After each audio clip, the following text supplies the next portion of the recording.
Hello, hello! Welcome back to my stream. This is I, your humble host Sketchy, once again with Reverse 1999 as per schedule. And I'm seeing that chat didn't connect correctly. Give me a second. Platforms.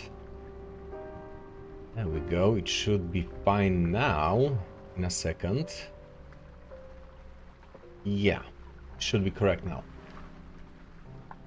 So, we had a little bit of a delay, an hour to be specific, because unfortunately I was being dumb and I decided to fiddle around with the settings for OBS to fix the issue that I had going for a while now with the color correction.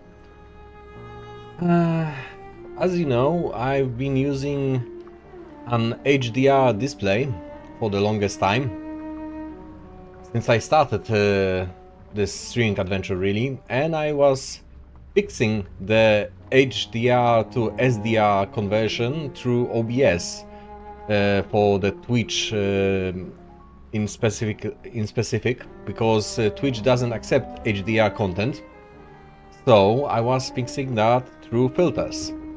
Unfortunately, somewhere down the line that stopped working and the color correction became skewed. So I've decided to completely revert on this and stream everything in SDR. I'll have to suffer and abstain from using HDR all during streams. So there's that. Hopefully this will resolve all the issues regarding weird color corrections. Well, the colors on stream will look very solid and kind of dark, but it's better than the washed out colors of previous several streams. And during that adventure of fiddling around with OBS settings, I broke everything for like an hour. I couldn't make it work at all, so that's where the delay came from. Because I was fiddling with OBS updates and those weighing on you? Practically broke all the plugins from the Stream Elements for a hot minute. So I had to fix this. And that took a while. But now we can jump back into the game, luckily, and continue the story. One thing that I'll brag about is that I'm almost done with building Sotheby. I just need some resources, some remaining ones, to bring her to Insight 3 and bring her to level 30. Then we'll be able to give her Euphoria. However weird that sounds, but you know what I mean. And this will practically complete my team. Hopefully. Of course, there will be still room for upgrades with leveling Psycubes and Resonance and whatnot, and pure levels on the character. But for the most part, we'll be ready to take on virtually anything with this team. So yeah, that's nice. Stop talking. It's time for a checkup. Oh? Another unlockable part of story about her. Okay, I'll have to read through this. I'm reading through those little tidbits off stream, but I guess I could dedicate some stream for character lore down the line. Don't know if there will be interest in that. Guess I'll leave that question to the viewers.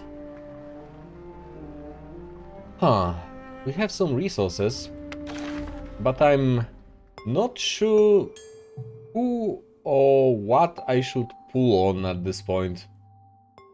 I'm not really interested in any remaining banners that I'm seeing. So at this point I think the best I could do is still pull on the 2.5 anniversary banner and maybe get some copies of Paper Heron. That could be nice. So yeah, maybe we'll be doing that from now on.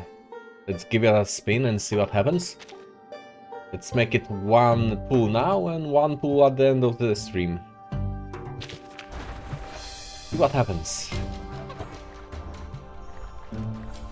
That's a 5-star, right?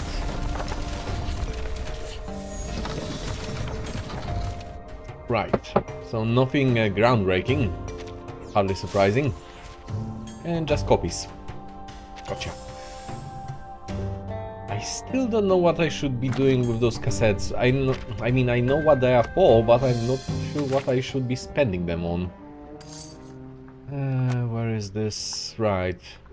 If I magically got 200 of them, I could get a copy of Paper Heron. That would be the best choice, but I doubt that I'll manage to gather this much till the end of the banner. I guess I can try. Yeah, more or less 20 days left for that. It's possible. It's doable. But I guess we'll see how it goes. Okay, so let's jump into the story. Where did we left off?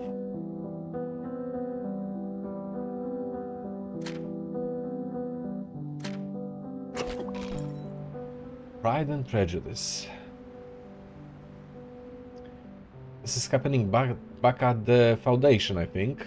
And there is a little tidbit here that we Be ever missed. so careful, dear. The fiery thirst for knowledge is blazing bright within you. Be careful not to put it out. Alright, Miss Narrator. Once, many fire thieves sat here, sipping coffee, as they tried to decipher the best angle to hold up their reeds to jam the burning wheel of Helios and steal his flame. The gods are selfish. They're stingy with their might. Shouldn't the gods be more generous? That's easy to say when the power's not yours to give. Knowing how to share is a rare virtue. Knowing how to share knowledge is a rarer virtue still. And it's true. How can we transfer our wisdom into mortal minds? The gods pondered. Can inspiration be duplicated from one brain to another? It comes and goes like a gust of wind. So, what can be done? Sounds like a twist to the story is coming. Not yet, darling. We've only finished the prologue. However, there is a but waiting down the road. Right? A sudden rain dampened people's enthusiasm for the future.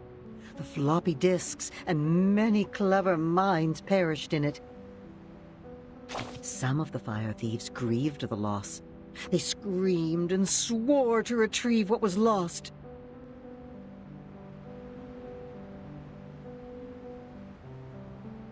What about the rest of them?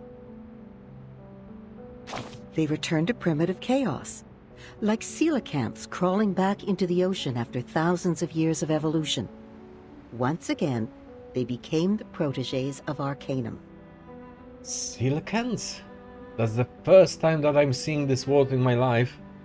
Probably some name for a type of an ancient creature from the context of it. Okay. Perhaps they made the right choice by leaving that useless science behind. Who knows? The story of the fire thieves has only gone this far, darling. At this point, no one knows what will happen to Prometheus or what's inside Pandora's box. Well, Miss Narrator, you are kind of mixing your metaphors there, but sure, why not?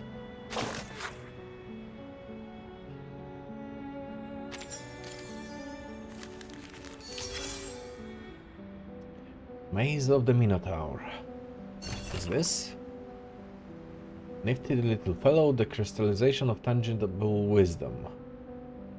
Press the button. Equipment failure repair record. Conway Automaton 5, also known as Live Game 5. It is the most popular mind expansion tool in Laplace, rather. Capable of simulating cell life and death calculations within a maximum of 2 to the 16th pixel with predefined rules and supporting modular assembly and custom interfaces, among the other features. How is this object?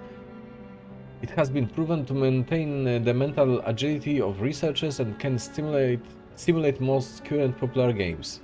So is it a game console? Almost all Conway automatons were lost in the storm or scrapped to make room for important instruments. This is the last remaining one in the Scientific Computing Center. Although the Conway Automaton 5 cannot play a practical role in password decryption, to ensure the enthusiasm of the decryption team's work, an urgent repair request is hereby made.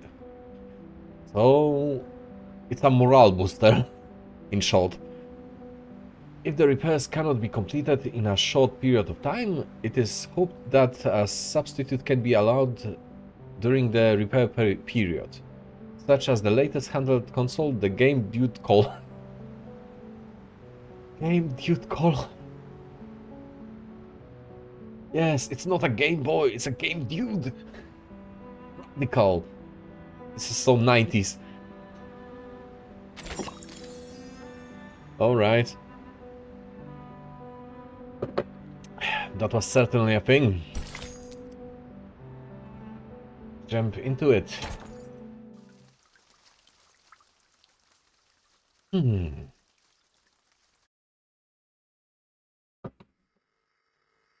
Any news from Zeno? They are moving as planned. The deployment will be complete within 2 hours. Right. What about Arcana? Same old, standing still on the rock as if she's a part of it. Soaking up the salt in the wind, I guess.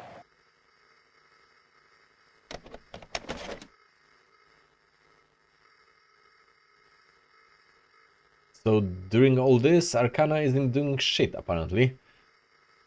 Sonetto fiddles with the communications device, making sure Lydia's voice is loud and clear. Yeah, it was kind of muddled before. Now Regulus can hear the exchange with perfect clarity. She's found herself a good spot, overlooking all of us from up there. Right. So she is just observing us? The center of the island where the number people are heading. The entrance to the cave where Vertin and 37 are going. And the beaches in the storm. Nothing escapes her sight. Sure. Impressive! Maybe she's planning her escape. More like planning to intervene and meddle with us again. Is she also going to swim? Huh. It seems like we're in for a swimming competition. She probably has an immediate escape plan ready. Speaking of which, it would be nice if those tortoise slowpokes could swim a little faster. She hangs up and resumes surveillance of her target. The next 2 hours are critical. The islanders are busy with the cleansing ceremony,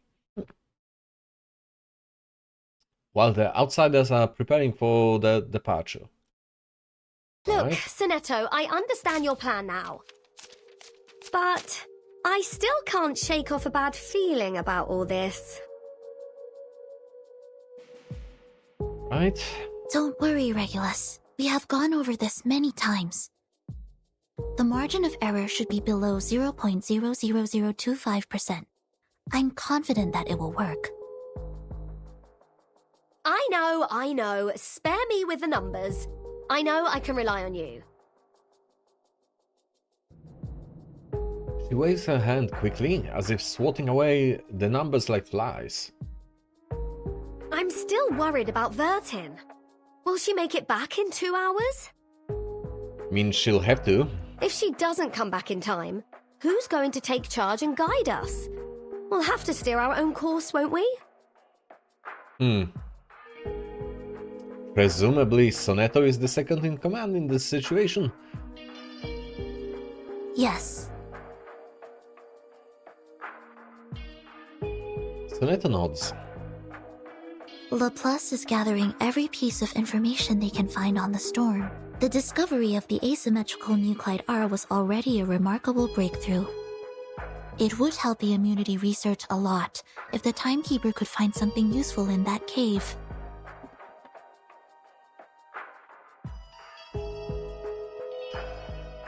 Irate is not satisfied with the answer. Evidently, she has a strong opinion on the matter. I don't think she's going to have a lovely time there, judging by what happened to me last time. Right. Having spent the longest time there, she's undoubtedly the most qualified to comment on the subject. Is it just me, or do you also find this a bit fishy? The dangers aside, using an answer as a reward? I mean, why not? What? Is this deity some sort of answering machine? As they say, knowledge is power. It's a reward like any other. In fact, apeiron is a philosophical concept introduced by the ancient Greek philosopher Anaximander, which means the origin of everything. Right. It is the physical manifestation of the boundless, the indeterminate, and the infinite. Everything arises from it and returns to it. But it appears to serve a more practical purpose for the believers on this island. Miss Marta told me about this. There are limits to the knowledge one can acquire, even when using numbers, which are considered closest to the essence. But apeiron is a boundless, limitless existence. If we wish to seek knowledge beyond our own limitations, we must turn to it for help. So basically God, in short. She faithfully recites what she learned from the teachings of apeiron. Apple adjusts his bow tie, grateful for her contribution. To the best of this apple's recollection, the more ancient, abstract, and intangible an entity is, the more likely it possesses arcane powers beyond our fathom. By communing with the supreme existences through sympathetic magic, worshippers could gain the guidance of their transcendental gnosis. They would, of course, exact a price from the worshippers as well. Price? Just hearing the word makes her heart sink. Well, the price is the test in this instance, I'm guessing. Could you be more specific on that, Mr. Apple? What's the price? Lives or something else? Well, I guess that depends.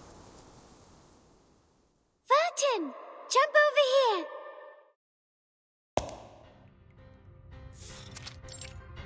That looks incredibly not OSHA certified. Very good. Now you are on number 1. And you should jump to 7. This is a 4x4 magic square. You just need to make sure every 4 steps you take adds up to 34. Right. Howling wind fills the air. The unstable footing is the only solid thing they can rely on. Path into the cave is completely different than before. Is this the test? The transparent stairs are gone, as are the swirling golden lines in the air. Now only cold rock walls surround them, and numbered bricks lie beneath their feet. A game of hopscotch unlike any other. I don't understand, 37. This place was different the last time we were here. It has changed because the test has begun. The path to new knowledge is always harder than verifying a known result. Okay. Don't worry. This is like a labyrinth with a minotaur. There is always a way to the center. But weren't those labyrinth walkers offerings to the Minotaur? Unfortunately, she doesn't seem to care or be concerned at all. Now we're going to solve the magic square. Vertin, the next number is 10. Well, it's nice that we are having a cheat sheet in the form of 37. Whoosh. The world churns around them as space is revealed. As the magic square is solved, the maze shifts once more. Oh no! It turned into a magic circle. We have to calculate again. Oh, so it changes mid-test. Lovely. This one's easy. The sum of the numbers on each circle should be equal to the sum of the numbers on its diameter plus the number in the middle. That's not simple at all. We're just going from a square to a circle. It's not that difficult. If you say so, 37. You are now on 32. We need to find 17 or 21. Completely absorbed in solving the puzzle, she doesn't notice what's coming up behind her. A geometric figure with the number 21 hurtles toward her. For a moment, she thought she heard it chuckle. So there are enemies as well. Careful, 37. The numbers are coming to life. We need to put them back in place. We can do that, I guess. Should be quick.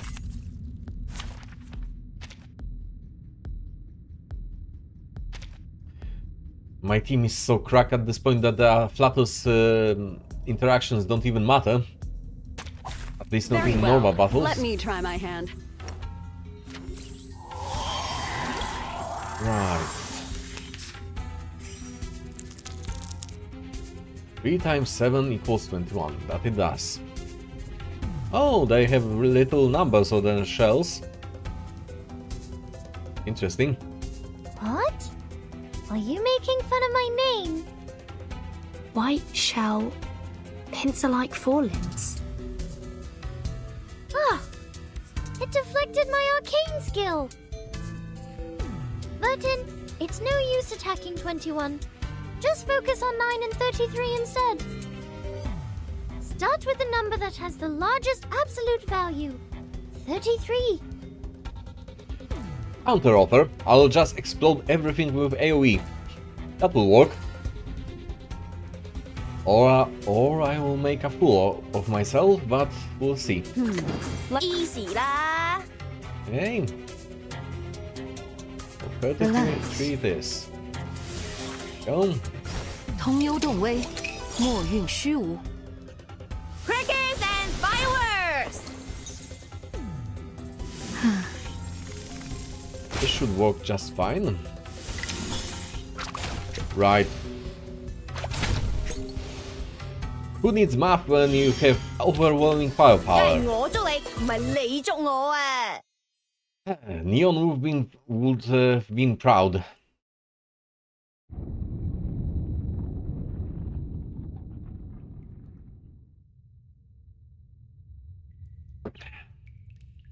The ground ceases to shake, and everything comes to a standstill once again. The numbers have returned to their original positions. 37 breezes past them with a cheerful smile, making a beeline for the exit. Okay. Like I said, it's not that big of a deal. When you can calculate math mid-battle and mid-jumps, then sure, it's easy then.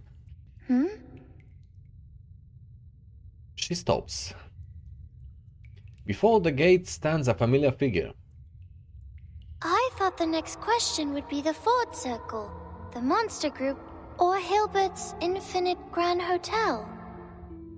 I never thought it would be 6. Excuse me? Hello, 6. Are you the real thing?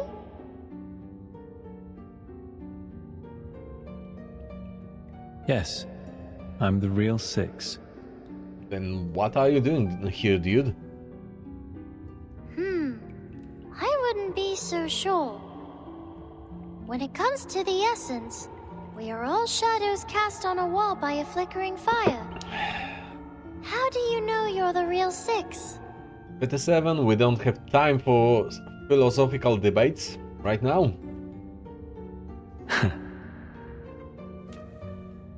That was too much to take in. Even 37 can't help but step back. Did you just smile? Now I very much doubt that you're real. So 6 doesn't smile. I didn't. And I am the true Six. This gate has always been guarded by a Six. Why? Also how? The leader reverts back to a blank expression. 57 doesn't seem too thrilled to see her friend here. I have a bad feeling about this. I think the question we're about to answer will be very simple. Will it be? It's just a formality, isn't it? You'll ask a question and let us through. I've seen you do that on other tests before. Formality is also important. Right? No, only the essence is important.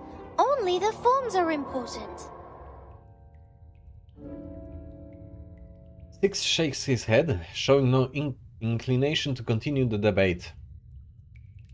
This is a question about the essence and forms, 37.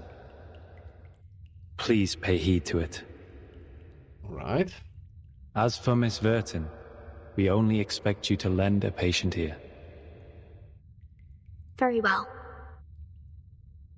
57 looks at 6 with determination, the same look she had when she faced that challenge in the game of taboos.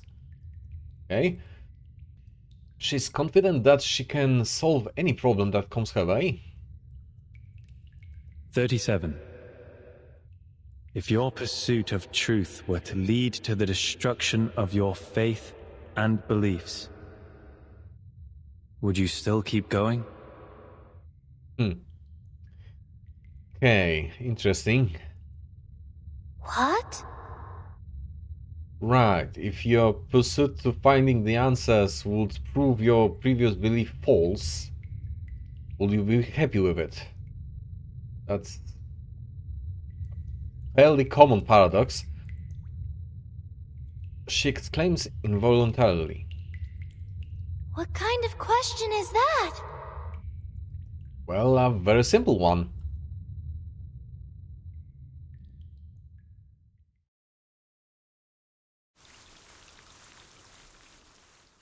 But I guess it's a cliffhanger for now.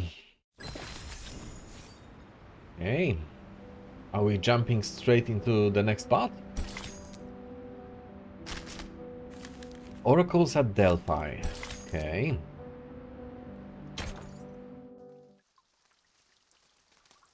And it will be another fight, apparently. If my pursuit of truth will be the destruction of my beliefs... She shakes her head repeatedly, looking more perplexed than when she checked the Manus followers' math homework. I came for the truth, and my faith is the truth. Why would the truth be destroyed by the truth? If it's because I did the calculation wrong, I'll go back and do it again. And next time, I will do better. An answer without hesitation, causing the gatekeeper to pause for an extra moment of silence. What if the essence of truth is there is no truth? I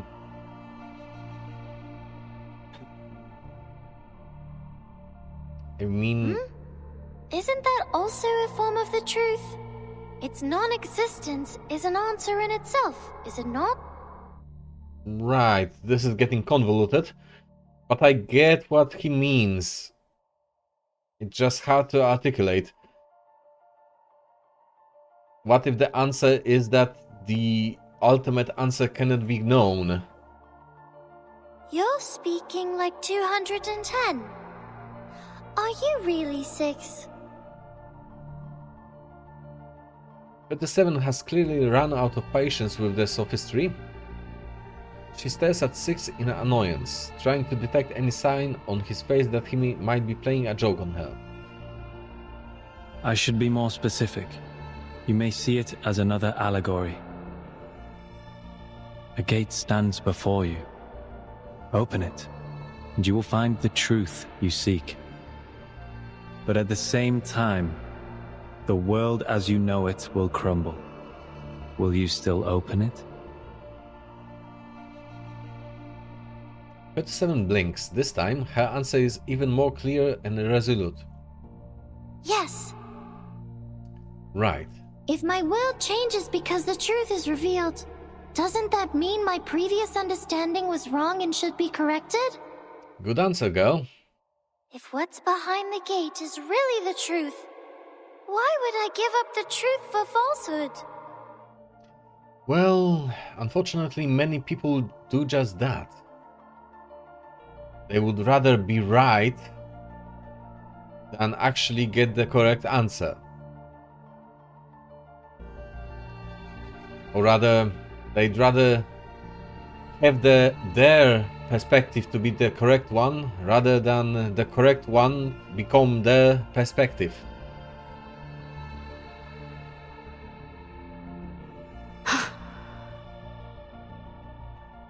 I see. You've passed. As a reward, I will bestow upon you this sacred ritual.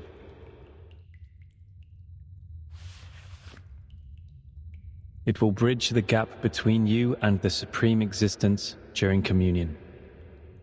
Alright. A gilded scroll is presented to her. But the winner only furrows her brows even harder. Was that it? You didn't even ask a question that posed a real challenge. Well, that question is challenging in its own right. It's just there is no wrong or right answer to it. Only your personal answer to it. See, Vertin? I knew this was just a formality. Vertin? No, 37. I think this question... 37. Styx interjects. There are some words I'd like to share with you. Not as 6, but myself, who used to live under the name Atticus. We know the story of Socrates' life, how truth and politics are at odds with each other. Either be wise, uninvolved, and look on, or be practical, involved, and suffer. I hope you will remember your answer when the defining moment comes for you. He leaves. The game has been a disappointment. 37 frowns in frustration, but she keeps a tight grip on the scroll. The gate in the center of the circle has swung open, but the path ahead is still shrouded in mists. We should go, Vertin. There's a long way ahead. I hope the next question will be more fun.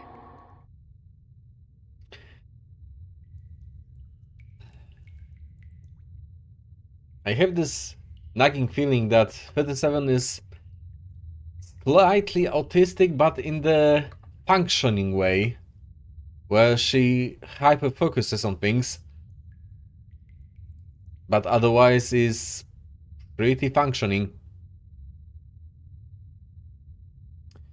Sounds kind of familiar to me.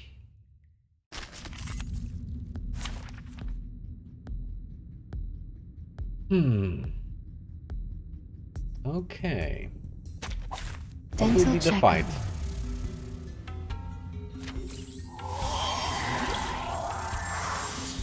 Another copy of the previous fight, Yes! apparently. 73! A good number. It's the 8th twin prime, the 8th lucky prime. and the same combination as 37. But sadly, you're the 21st prime number, which makes you less than perfect. 13, let's start with... With 73, because it has the largest absolute value. Nice choice, Vertin. You are a quick learner. Alright, so we are going from the top to the bottom. Easy enough? But once again, Easy, I'll just overpower the mechanic again. Let me think on it. No worries. This will probably do it. Ha! And that's that. Please, don't resist. Right. Easy enough. They are much naughtier than the Foundation's kids. Who needs mechanics? Nothing I haven't expected so far. Just like what Mom told me. They're just games, like skipping rocks, katabos, and hopscotch. I've always been good at games. Hell is a katabo.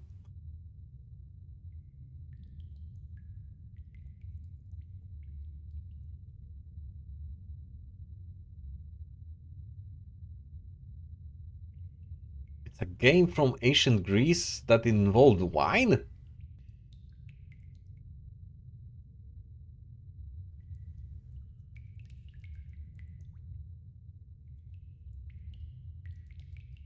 Huh, interesting. So it was a drunken dexterity-based game in ancient Greece. Huh. Look, there's the gate, Vertin. We're almost at the end. 37 claps her hand with satisfaction, having resolved yet another obstacle. But her companion is much more pensive. What's the matter, Vertin? You've been quiet since we met 6. Because she's more introspective about that question, I'm betting. But you're number 0, not 6. You have no common factor with him. No. I'm only thinking... What's the question you're going to ask? We've only got one chance. The most important question of all, of course. Which is? About the essence of the emanation, right? Was not a hard guess. The islanders devote their lives to the study of the and service of the essence. Nothing is more important than this question. The essence reveals the ultimate truth that underlies all existence. Everything else is just fragments of the phenomenal world. It might not directly solve the issue of the storm immunity, but knowing its nature will certainly help with that aspect. And it's the key to solving not just one problem, but many others. Right, because so far no one has the slightest idea what the hell the storm is even, and why is it. At least no one told us that they know, not even the Manus Vindictae. Well, the essence of it is important. But one day, we will eventually come to understand it. Even if we leave it alone for now, it will still be there. Yes? I think so. She seems to have something else in mind. I can't stop thinking about Regulus. Despite being so close to the answer, she turned back in the cave, determined to earn the answer rather than receive it on a silver platter. It's like covering your ears in front of the oracles at Delphi. How typical of an irrational number. But she was also right, wasn't she? None of the precepts forbids one from doing so. People like her may fall behind or get distracted along the way, learning at a slower pace. But in the end, we will all converge. It doesn't matter if some arrive sooner than others. So, Are you going to ask something else? This time she nods. Yes, I have come up with a better question. Are you going to share with the class? A question that will solve all our problems once and for all, and free everyone from the emanation. Really? It's not as profound as my first question, but it's an equally good one. I see. I will stop here then. Huh? She turns around, eyes wide with surprise. Vertin, are you turning back like Regulus? But you're a zero. You're not an irrational. No, I won't go far. I will wait for you here. This is your gate to open. It is your question, your answer. I will stay here and watch over you. If you encounter any danger in there, I will come to your aid at once. But don't you also have a question to ask Aperon? Aren't your doubts unresolved? No, I don't need to ask anymore. The question you're going to ask, the one that will free us all from the emanation, is exactly the question I want to ask, 37. She's gambling a lot on this. 37 tilts her head curiously, but her confusion soon fades. She quickly understands, as she does with most things in life. I see. So you're choosing to be the one who looks on, like the third kind of men in the Olympic Games. A choice of insight, most appropriate for the number 0. Without further hesitation, she turns and steps into the final gate. In that case, I will see you later then, Vertin. See you soon, 37. Put the suitcase down and breathe. Be ready for anything. Will this really be the collapse of her world as she knew it? Like Six said. If that happens, I'll be here to hold the umbrella for her.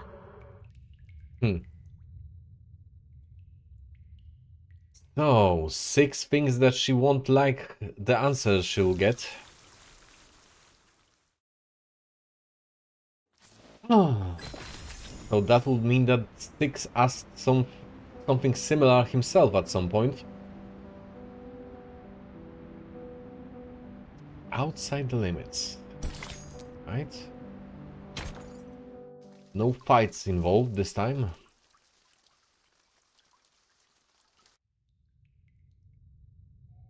The cave is basked in warm, flickering candlelight. Preparations for the cleansing ceremony are finally complete. The integers are waiting for the leader to return. Do you think 37 is going to make it? 888 lowers her voice, concealing her worry. Who knows? Leaning against the cavern wall, 210 absent-mindedly adjusts the grapevine on his hair out of boredom.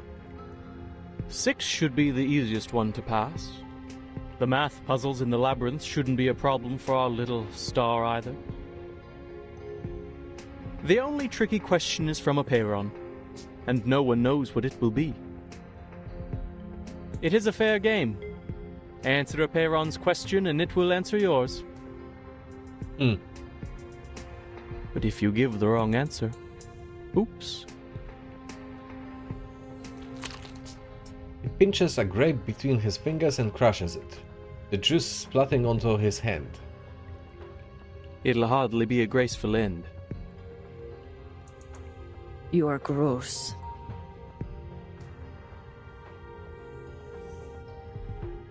"888 shakes her head, not even bothering to hide her disgust. We know little about the test. The last person to pass the test was 300 years ago.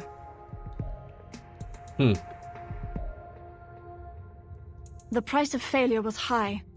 For the longest time, the Sixers forbade people from risking their lives for it. Well, 6 lied. Oh? In what regard? Someone passed the test 4 years ago. Let me guess, it was 37's mother. An unexpected piece of information, even 2210 straightens up in attention. The Banshee gazes into the distance, watching the shadows cast by candles dance on the walls. The two of them are so much alike. Their talents, their mindsets, even their first thoughts when facing an impossible challenge. It is an irresistible temptation indeed. With a path to all truths right in front of you, just within reach. Who wouldn't want to give it a try?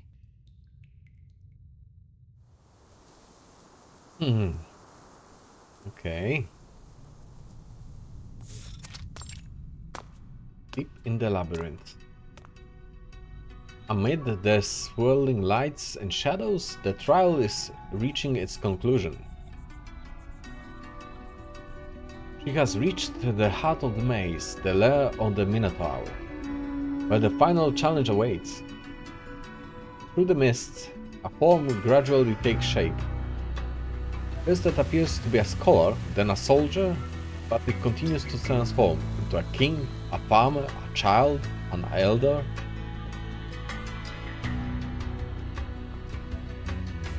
Finally, it stops and solidifies into a young woman with a sharp and chilling smile. Yeah, this is her mother, isn't it? Mama? How are you here?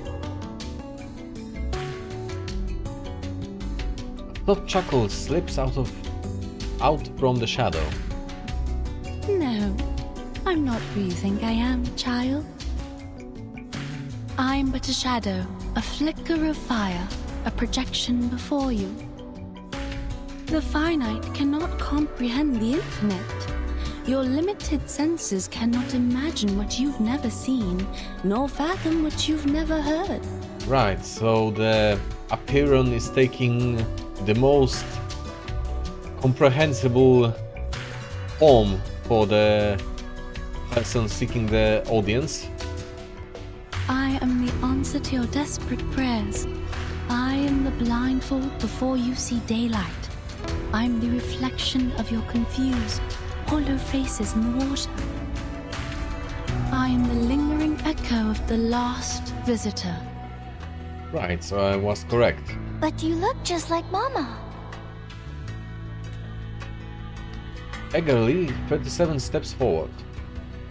This is the last obstacle of the test. The gate of truth is just ahead, right? And here you are, standing in front of me. Does that mean that you finally reached the transcendental realm? So my conjecture was right, and our model did not fail, correct? The transcendental realm? Oh? The woman's laugh is strange and unsettling. You speak adorable nonsense, my dear daughter. Did you really believe what I said? You silly little goose. 37 stops in her tracks and lifts her head in disbelief.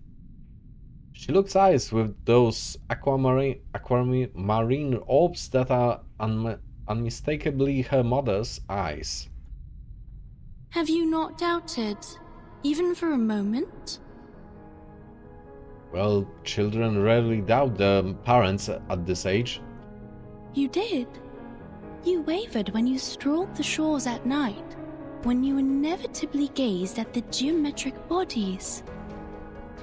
If they really are manifestations of the transcendental world, why can't I find Mama's number in the broken pieces? You thought. Why can't I hear her voice? Why can't I see their patterns? The darkness blinds me. I miss you, Mama. Huh. Oh, my poor, sweet daughter. You are too young and naive, too attached to what is familiar and too trusting of your teachings.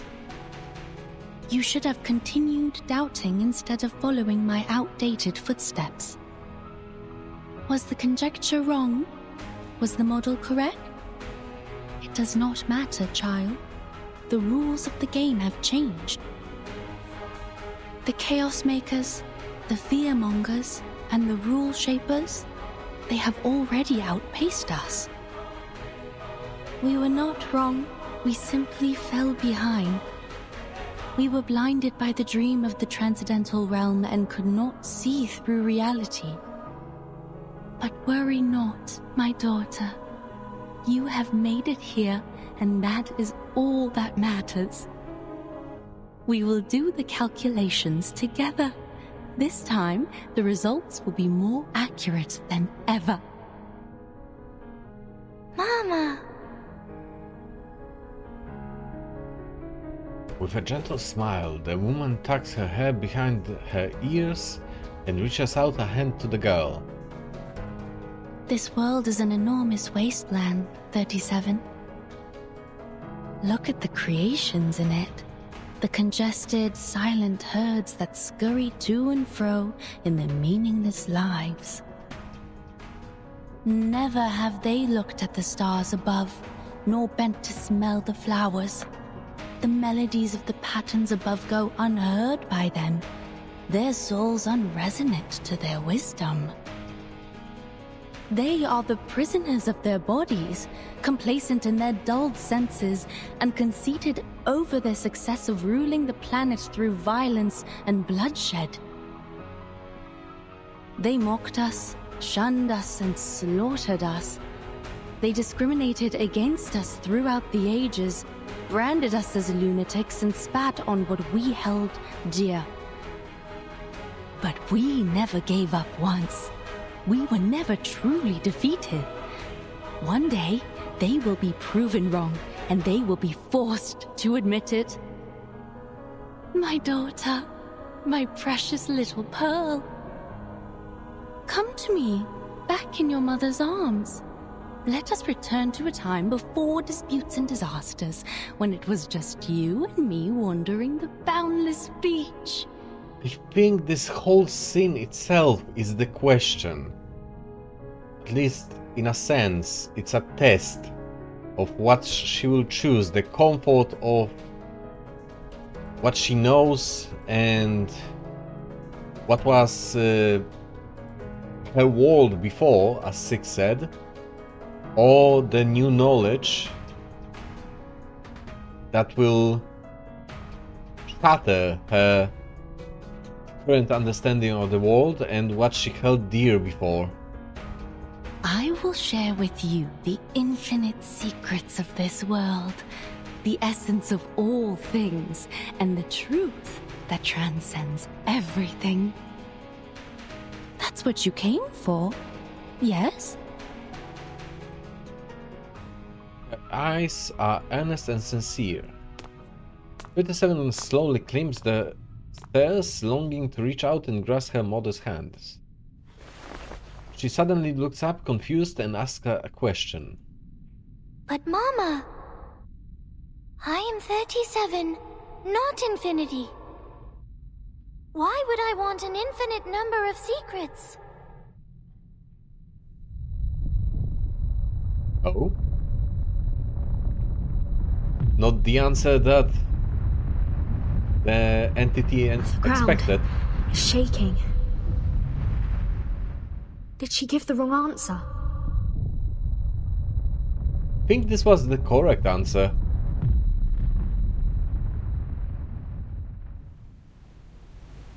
The cavern's illusory landscape shifts again. A fierce wind abruptly rises around her. Amidst the howling gale, 37 looks defiantly up into the air, her eyes peering past her mother's silhouette. I don't long for the infinite secrets, for it is not within the scope of my number.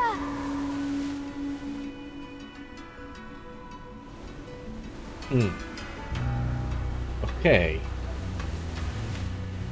So she reiterates that she came for a specific answer, not the infinite knowledge, not something beyond her station. She has a specific answer that she seeks. Okay, I think this is the correct answer to the riddle. I know who I am. I am only 37, a finite number, a pebble in the sand. The tides could wash over me, engulf me, and crush me at any moment. Even so, I am glad to be 37, for I know my limits. I know my boundaries. A concept whose supreme existences cannot even fathom.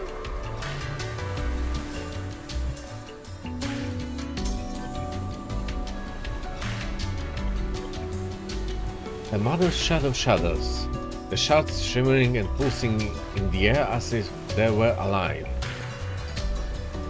Right. The wind picks up, whipping her hair around and forcing her to narrow her eyes against the current. But she stands her ground, refusing to yield. Acheron, the Boundless One, I am here for a simple question.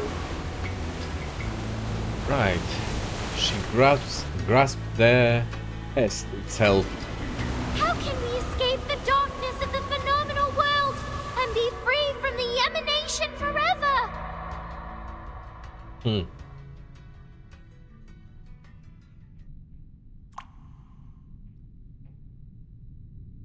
Her voice disappears into the wind like a pebble shaking into a pond. Sinking into a pond, excuse me. But then the ripples echo back.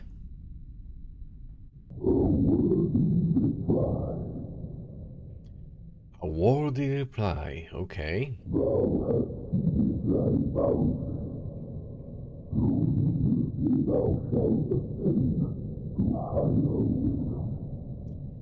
Thou hast heeded thy boundaries. Through humility shall thou ascend to higher wisdom. Thou shall be answered. Okay.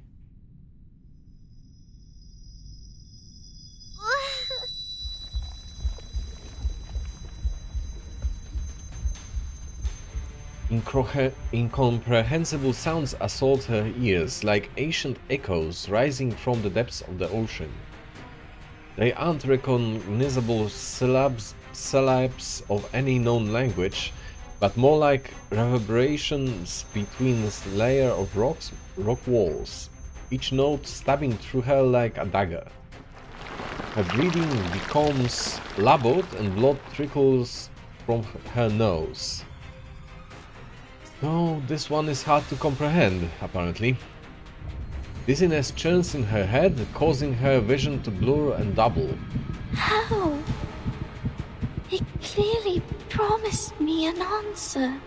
Well, this probably is an answer, it's just hard to digest by a human mind, probably. Is it because the answer to my question, the transcendental truth, is outside of our limits too?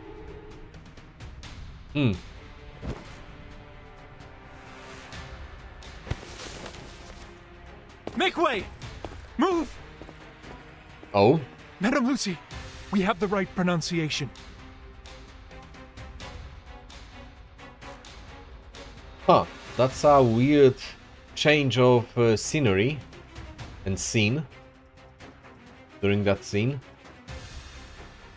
The script you gave me was correct. This is the arcane language of the incantation. Where did you get it? Very well. Give it to me. Inform all research teams that we are moving on to the next phase of the project. Swift and sure footsteps stride past glass-walled rooms, stopping at the main control room of the Storm Observation and Research Initiative. The control station is bustling with activity as liaisons send messages through electrical signals and pneumatic tubes to various offices, all parts of the well-oiled routine. Enigma is here too. If you're here to check on the progress, there is none. You'll be surprised. I'm afraid you'll leave disappointed, Madam Lucy. The robot hardly notices the mockery in his tone. She approaches one of the liaisons and holds out her hand. In her palm is the script brought by the dove. Send this to everyone. It has been verified. This is the correct pronunciation of the immunity ritual. This is... His hands tremble. Despite its size, the tiny slip of paper holds great importance. Following the pronunciation guidelines, he carefully spells out the first word. La Unwa. The script is taken from his grasp. Standing next to him, the liaison holds the script in her hand, also trembling with excitement. We must share this with everyone! She trots over to the control station. The script is transposed onto the screen. The liaison meticulously checks every detail, ensuring that nothing is overlooked. La Unua Circlo.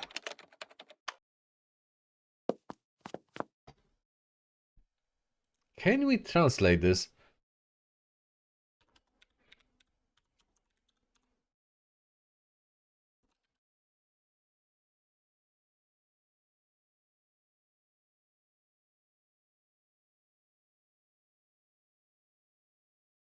The first circle. In Esperanto. Huh.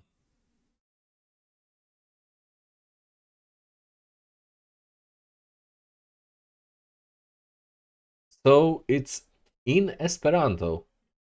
Fair enough. Interesting. So an artificial language created to unify all other languages. As much of a failure it was. An interesting choice. She reads into the microphone, her voice confident and clear. With a final press of the send button, she turns away with a satisfied smile on her face.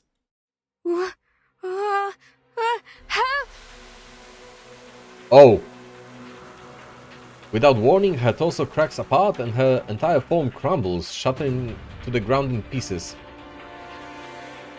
So this spell is apparently dangerous as well. What was that?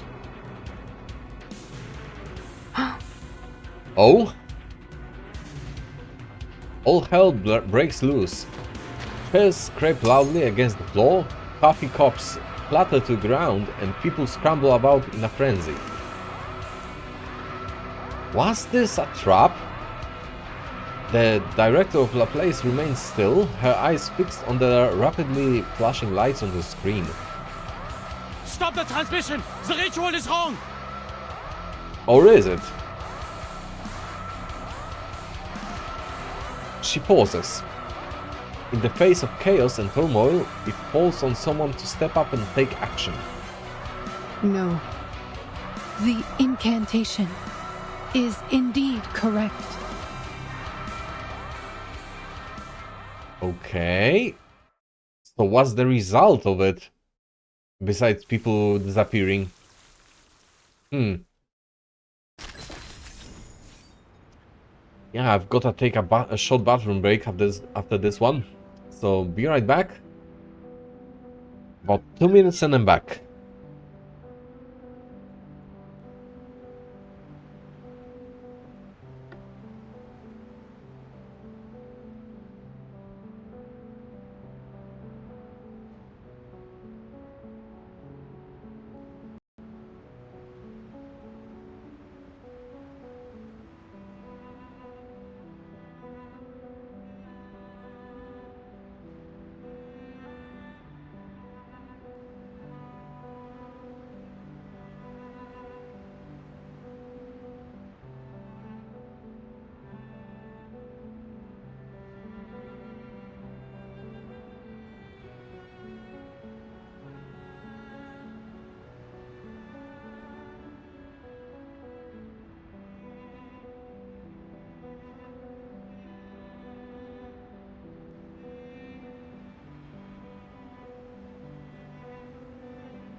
And I'm back.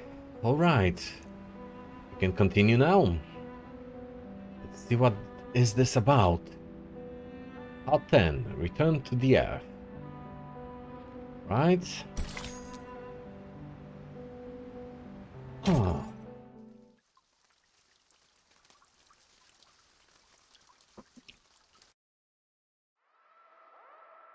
What is going on? Good question. In other glass-walled rooms, researchers look up from their work in confusion. The airlock doors have been sealed tight, and the electronic equipment is flashing erratically. Warning. Warning. At the same time, all of the screens light up simultaneously, indicating the arrival of a new message. Hey Dawkins, forget the outside. Come look at this. Some guys cracked it. They found the correct pronunciation. Right. For real? They better be serious if this is some kind of prank. Despite the blaring alarms, the staff gathers around the screens, eagerly reading aloud the incantation that was just sent. La una circlo? Is he going to disappear as well?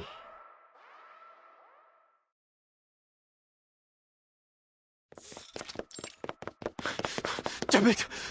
Damn it! Shit! He runs down the corridor at full speed, gasping for air. Just as the airlock doors begin to close, he flings himself through. The closest room with glass walls is filled with thick white smoke. He sprints to the door and frantically pounds on it. Ulrich! Dawkins! Victor! Rikard! Are you in there? Listen, if you receive the pronunciation of the incantation, do not recite it, do not write it down, do not pass it on! But Lucy had to read it, and nothing happened to her. I know we've had our differences, but you have to trust me. I'm trying to save you. A chilling silence looms on the opposite side of the door. The only noise that can be heard is Lucy's emotionless voice coming through the speakers. Warning. Warning. All personnel stay away from their communication terminals. Do not recite any messages on the screen. Repeat. Do not recite the incantation. Do not recite the incantation. The door suddenly opens, the smoke pouring out nearly chokes him.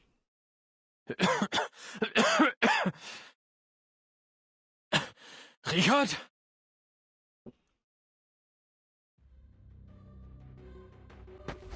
A cryptographer emerges from the thick smoke, his movements stiff and his face expressionless. As he opens his mouth to speak, a small crack forms at the corner of his lips and quickly spreads across his entire face, as if he were made of clay. Suddenly he collapses, his skin splitting and crackling like parched air. Richard! Enigma quickly moves to support him, preventing his colleague from breaking into pieces on the hard floor. Checks his vitals, still alive, only his skin has been affected by the mutation. Underneath the cracked exterior, he can still see human flesh and blood. Don't speak. We're going to the rehab center. What is this ritual doing? No, you go, Dawkins. Lifting a muddy finger, he manages to point towards the room. Slowly, a monumental figure emerges from the hazy entrance. It is a mud golem with a thick clump of mud dripping off its body. Did it mutate them? The only remaining human element is Dawkins' nameplate, barely clinging to its chest.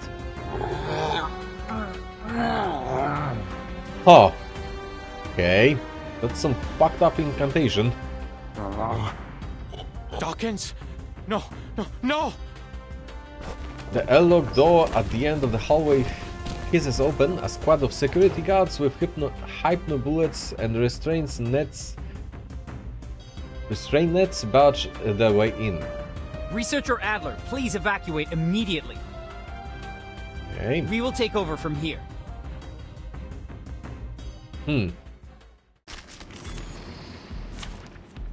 So we are fighting mutated researchers.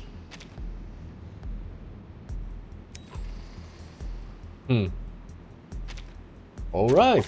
Very well. Let me try my hand. Interesting.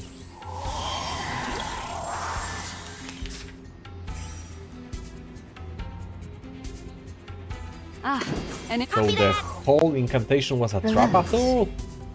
That's kinda disappointing. And that's that. Expected something more profound out of it. Please, don't resist.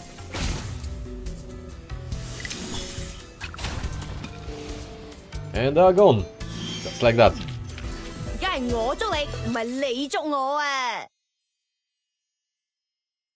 I thought the worst case would be that the ritual is useless since no one here can wield it. I was wrong. So terribly wrong. The reality is 1,000,000 times worse. We have invited a disaster. It is a curse, even more unpredictable, unstable, and uncontrollable than the mask. Grips his hair tightly, his voice hoarse as he shouts. Dora crumbled to dust. Richard cracked like dry land, and Dawkins turned into a statue of mud. And Victor, he vanished. We've tried everything, but he's nowhere to be found. Yet he's here, typing, sending emails, getting to door for me. What? All of these catastrophic events, and only 3 words were uttered. 3. Wasn't it 2? He shakes his head and laughs bitterly, not even in the mood for mockery after all that's happened. What are we dealing with, Madame Lucy? Which deity are we provoking and stealing from? No one can answer his question. The security guards are busy cleaning up the mess, while liaisons are frantically issuing warning and confirming the extent of the casualties. The rehab center personnel have also arrived, and as they leave, the stretchers are filled with the injured people. His supervisor finishes up a call and hangs up the phone on the wall. Get some rest, Mr. Adler. I don't think this is going to work. I'd be surprised if he could sleep after this. Your mission is complete. Other researchers will take it from here. You what?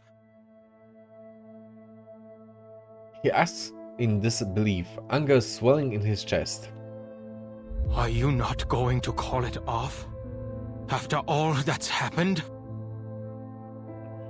The research must go on.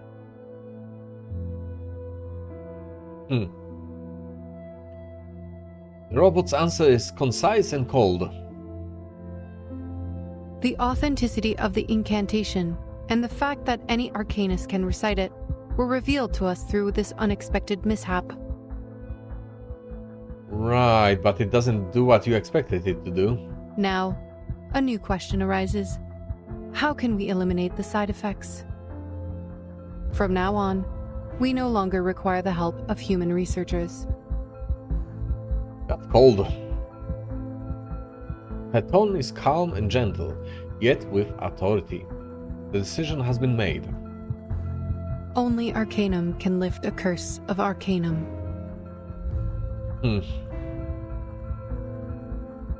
But isn't it even worse than with the masks? 37! The eerie sounds continue to reverberate in the cave. 37 kneels on the transparent stairs, blood slipping from her mouth and nose. Stay with me. I'll get you out. The suitcase, the noises wouldn't reach her in there. It could be her refuge. Well, she couldn't handle the answer, apparently. 37 suddenly jacks slowly, an onyx scroll rises from her bosom. Is this Six's scroll? Apparently.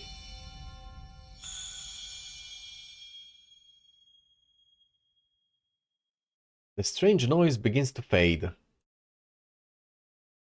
In its place, an ancient melody.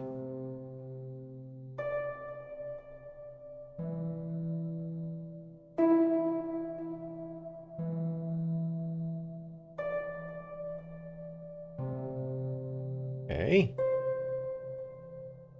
And we cannot continue, apparently. +1, -1, +2, -3, 3, -3, +2, -1, +1. Okay. I see. I understand now. Was it a translation for her? What did you say? 37. Are you feeling better now? She nods, having regained her clarity. They're numbers, Vertin. Yes, they are. What about them? Six's scroll reconciled the gap between the supreme existence and me. I can now hear and understand. So it was a form of translation, okay. The answer to my question, the solution to free us from the emanation, the response Apiron promised me, is a string of numbers. That's good? Question mark?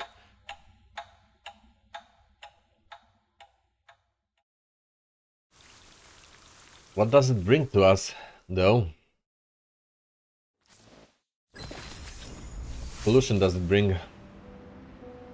On the storm, immunity incantation consent form.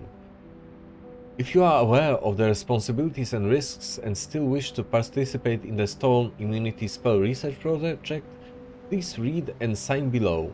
Please note that if you refuse to sign after reading, you will be placed under surveillance until the research is complete due to confidentiality requirements. Warning: do not recite the following content in any non-experimental setting.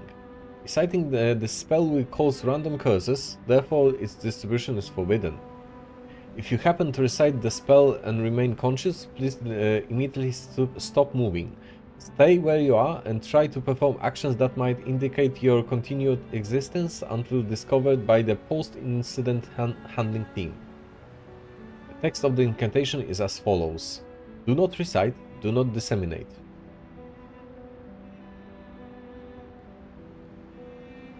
Richard, epidermal modification, Dawkins total modification, Dora structural breakdown, Victor loss of observability.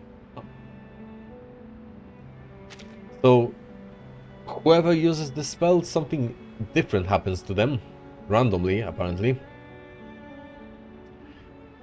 Part 11, the rolling boulder. Okay.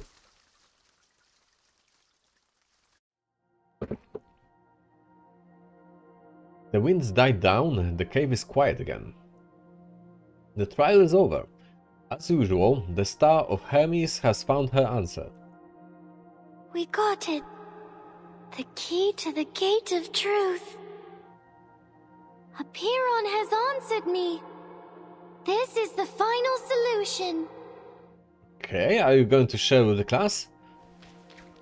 She chirps with delight as the scroll completes its task and lands back in her hand. We must leave here at once. We have to tell everyone. I am so proud of you, 37. Okay. We will save everyone. There's finally room to breathe, if only for a brief moment. Yet the feeling of unease remains. But there's one thing I don't understand. And that is? She pauses mid-step and looks back, tilting her head inquisitively. 6. His scroll saved your life. Right. Maybe he foresaw the dangers and protected you from it, so you can leave there almost unharmed. But But what was he trying to tell you?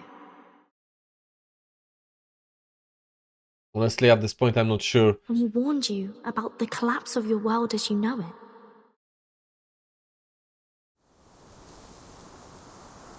it. Maybe whatever answer she gained will have similar repercussions as the spell. The walk to the cleansing site is long. Only the sounds of dripping water and soft footsteps can be heard in the tunnel. Mind your step, everyone. We are passing the Wall of Truth. The wall will come crashing down if false words are spoken. Silence is advised here, unless circumstances dictate otherwise. The followers nod with respect. They have walked past the walls of silence, goodness, and wisdom respectively as part of the ritual. Only those who embody those virtues can find safe passage to the final cleansing. Excuse me.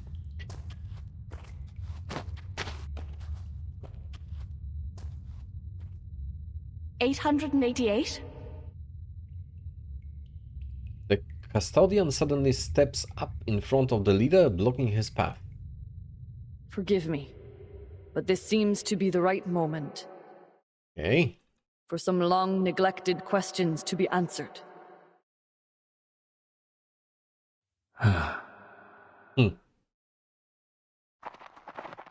As she speaks, a few others emerge from the crowd and surround Six. On the narrow pathway, there is no way to get around them. Perhaps, but hardly appropriate or righteous. We will talk of righteousness after you've shared what you know, Six. You've been silent for too long. 4 years have passed since you became Six, and for 4 years, you have been hiding things from us. The long-neglected questions have created a cloud of doubt between us. And now the boulder of fate is falling on us, and we are teetering on the brink of destruction. It's time to be honest and true to your people, while you still have them. We are the seekers of truth.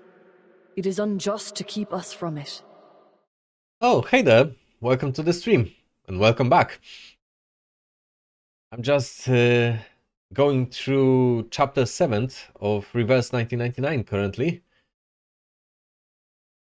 So I might be kind of quiet as I try to absorb everything happening. I'll try to respond, but things are getting kind of thick story-wise. 88 extends an arm, gesturing to the silent cavern walls that surround them. Let the Wall of Truth bear witness. I want nothing but an answer from you. I am not here to provoke untimely conflicts. Okay, so they are using this specific area that mandates Truth to question him. Gotcha. The wall stands firm. The genuineness of her words is not to be doubted. Answer her, Six. You should be glad that I am not the interrogator here, because the wall would have collapsed immediately. Oh Jesus, shut the fuck up, dude. The wall remains silent, seemingly confirming the rhetorician's mocking words as truth. Okay. So what are they going to ask him? You may lie, but the wall will fall. You may stay silent, then I will lie to break the silence and the wall.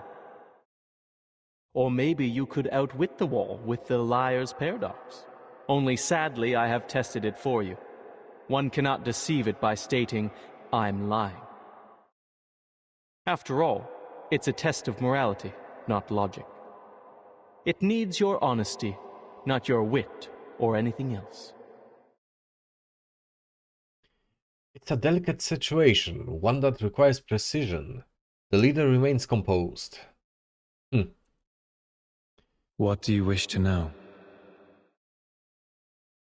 What else? The most important question, of course. The question about the essence. Okay. 210 takes a step, his voice trembling, no longer as calm as he used to be. These questions have plagued his mind for too long.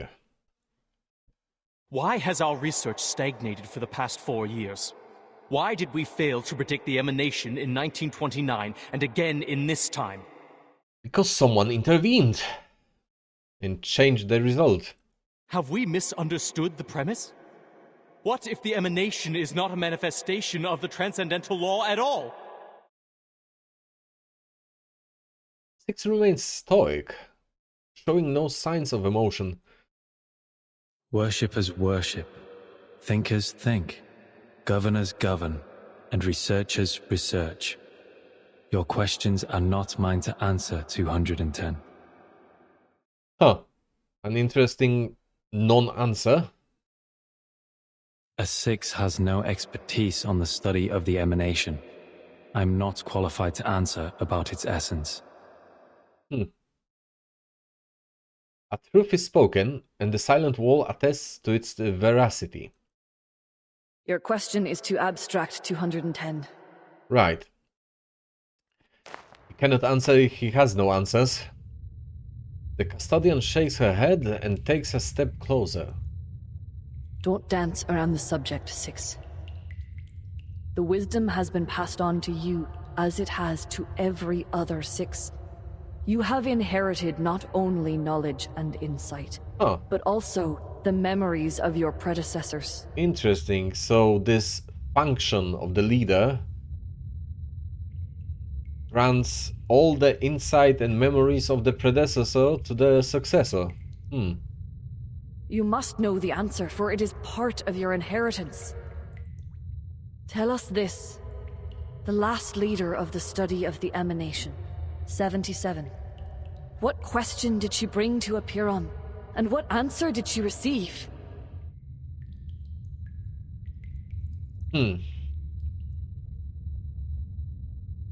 There's no immediate response confirming that she hit the nail on the head. I watched her walk into the cave and come out unharmed. I watched her, and the previous 6 board the ship in search of answers in the phenomenal world.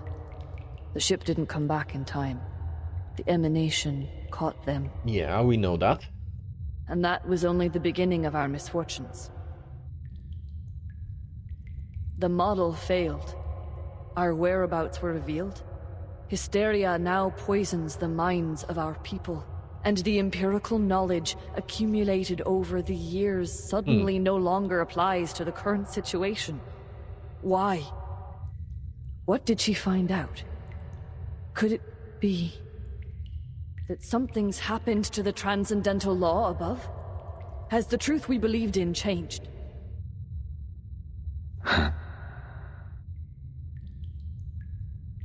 Barraged with so many questions, he lets out a chuckle.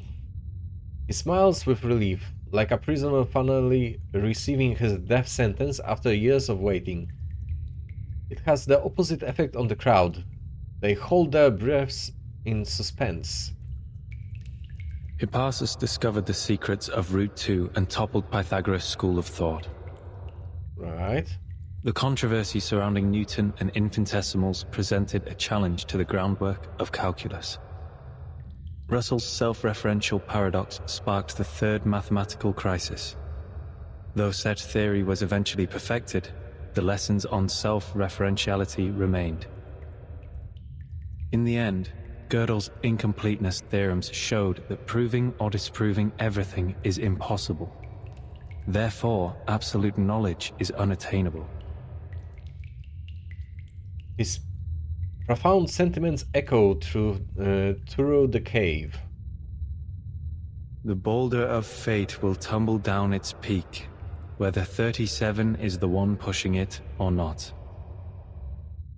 However hard Oedipus tried to defy destiny, his path to tragedy remained unchanged. Okay, another non-answer. You're talking in riddles again. She furrows her brow, however Six gives her a small nod of respect. I should thank you for bringing the question here, 888, so I may finally speak the truth. Right, and I'm guessing that they won't like the truth, even confirmed by the wall that mandates it to be true. 77 did ask about the essence of the emanation. He stands tall and looks around at the people. They are listening intently. She asked, what happened to the Supreme Existence? What plunged the world into madness? Okay. The answer was disorder and chaos. Not much of an answer. The wall of truth still stands. The trial left behind by the ancient sages confirms his words. A deep, ominous rumble comes from the center of the island. The tremors are like the island is being shaken to its core, like a tsunami and a volcanic eruption combined. You blasted! 210 is the first to come to realization. He lunges and grabs Six by the collar. You knew this all along, from the first day of your revelation, when you became Six? You knew that the emanation was not a manifestation of the transcendental law and patterns above, but rather a symptom of its utter disorder and chaos? And you knew that the transcendental realm of numbers was no more, and that the essence of Numa, the one true form we believed in, had become an ever-changing existence like the irrational numbers? Rage threatens to consume him. The rhetorician glares at the leader, who has the audacity to confirm that their fate is shattered. He almost breaks into a bitter laugh. 4 years. You kept this to yourself for 4 years. Why? Was it for a false sense of peace? To keep the island stable? Did you deceive us to prevent the realization that our research would be in vain? Six does not answer the added inquiries, for they are not within his duty. It's time to halt the bickering. Get everyone out of here now! The custodian steps in and separates them with a stern look. She then turns and begins to lead the panicked crowd to safety. Amidst the chaos, the leader lowers his eyes and reads the verses prepared for the ceremony. Pray to the gods for what you are about to do, and pray that all goes well. Once familiar with this practice, you will understand the constitution of both eternal gods and mortal men.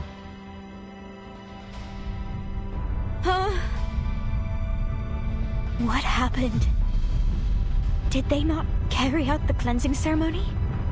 You will know the extent of all things, the boundaries of their entirety, and what connects them together. Whoa! What's going on? An earthquake? No, this is... The large-scale ritual on this island is undoing itself? Huh. So there will be no protection, will there be? You will see, as you should, that the nature of the universe flows in all things alike. Why? Why is our circle gone?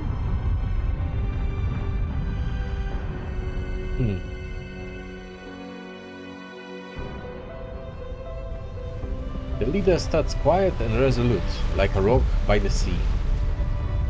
Watching the fall of the heavenly transcendental, feeling the tides of change wash over everything. Thus, you will not hope for what is beyond your reach, and you will not be deceived. He rolls up the scroll and ends his reading. pray, my friends. Pray for yourselves and pray for everyone. Pray for all the suffering and misery around you. Reach into the unseeable darkness and pray to the unknowable Supreme. Speak your hopes, for you are a finite creature yearning to transcend its own existence. The determination that once helped us overcome our insignificance and touch the light of Numa should guide us once more. In the darkness, he lights up a torch. Where are you going? To the cave. The trial is not over. The final cleansing is yet to come. There are still duties to fulfill. Huh. He trudges forward. With his back to the fearful crowd, he sets off again onto the lonely road into the long night. Well, this is a confusing result, honestly. But before we continue, I'll take a short bathroom break. So 1 minute and I'm back.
And I'm back. Right, let's continue. Not much is left, I think.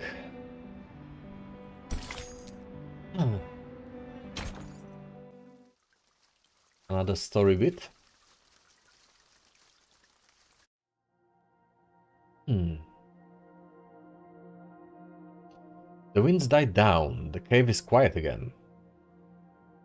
The trial is over. As usual, the Star of Hermes has found her answer. We got it. Wait, The key to the gate of truth. we've seen this one. Did I... Oh, because before I continue I have to finish this. Here is a well-known question you must have heard. What goes on 4 legs in the morning, 2 in the afternoon, and 3 in the evening? It's so well known that no one finds it novel anymore. The answer is human. But please, do me a favor and answer me yourself. Let's talk about the questioner instead. The Sphinx, an embodiment of mercy and nobility in Egypt, was seen as a mystery to the Greeks. A dangerous being that kept secrets and delivered the punishments of the gods.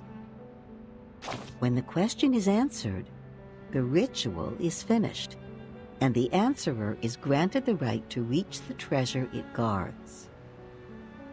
Ritual? Yes, a ritual. Whether it is by pouring out wine, slaughtering a calf, or circling round a fire with a baby in your arms. It is an agreement, a question that demands an answer. Every desire has a price, whether it is paid in wine, blood, or fire. But sometimes that sacrifice is taken from you without it ever being noticed. And the treasure you seek might be the undoing of your own desires. Let us take a look at another question. Stranger, what's your name? Cried Polyphemus. Nobody, Odysseus answered, and it allowed him to flee the Cyclops cave, safe and sound. A human being and nobody. Two answers that could not be more alike, yet both were bound to fate by their answer. All right, dear, time to call it a day. As for you, you'll get the answers you seek. You've already paid the price. All right. What's the answer? Party of beans? Really? Also, what is this? Clear handwritten notes. The neat and forceful writing style reveals the writer's strong character. Read it. Assistant's record. Walking on the beach with Martha, she's almost done with her tour of the island, collecting material for her travelogue.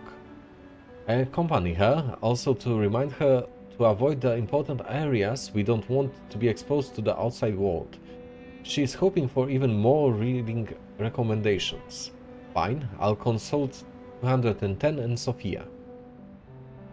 There are too many outsiders here. That's not necessarily a bad thing, but it makes management more difficult. The leader's strategy isn't the best at the moment. We must make clear decisions. We need to show some self-determination by repeatedly emphasizing our united will.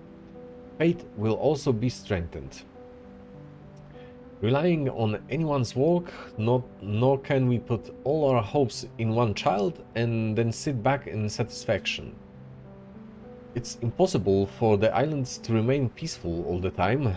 When it's necessary, it always falls to me to do something. Hey Kitty, what are you doing?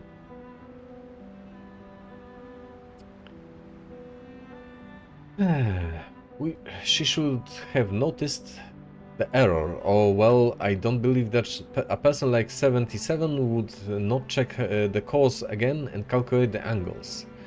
Even if she is too tired, 37 is still on the island. Why didn't Hugh take his notebook with him?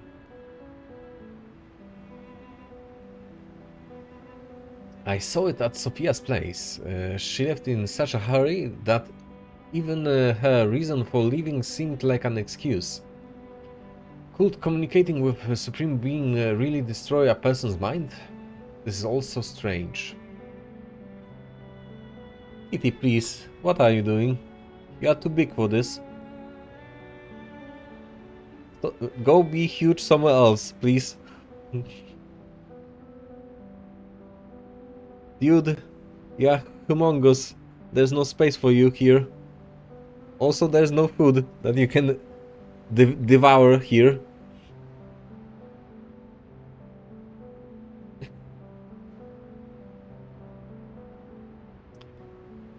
Okay. This guy talks a lot. Fortunately, he's also pretty useful. And surprisingly, he thinks the same way as me. I thought he was the one who agreed the most with the others. In fact, his speculations are closer to my own. Yeah, that is my cat. His name is Manny. The same as the mammoth in the Ice Age movies. Because he almost looks like a huge mammoth. Also, he's a ginger.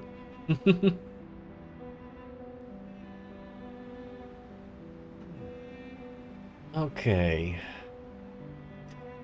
If I become an assistant, I might be able to learn more. This position has been vacant for too long. A shield without a sword is ultimately unreliable. Now is the time.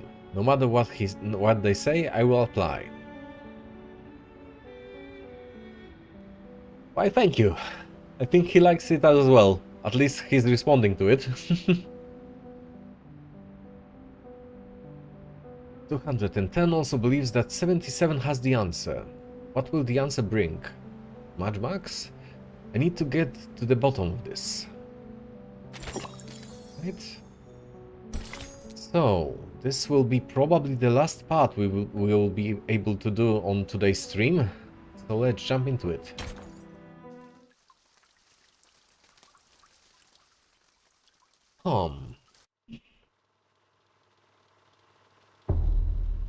One, abstain from the beans. 2, do not pick what has fallen. 3, touch not a white rooster. Right, those nonsensical rules of theirs.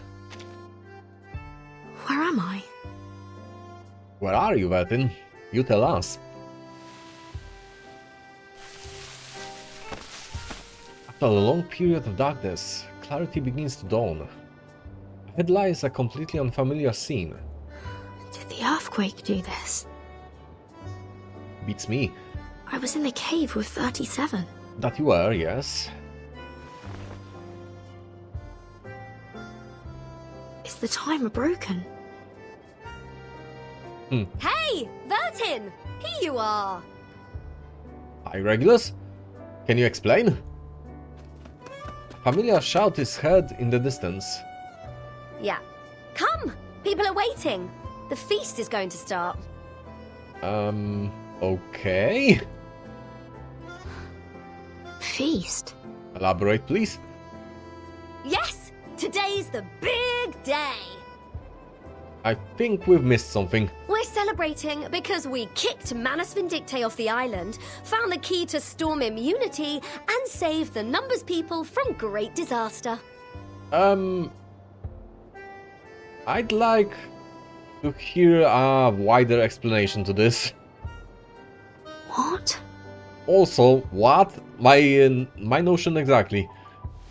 But Regulus has already taken off. Come on, Vertin! You'll miss out on the delicious honey-roasted rabbit.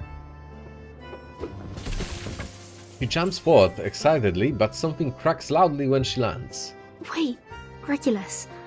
You just kicked over something. What? What is it?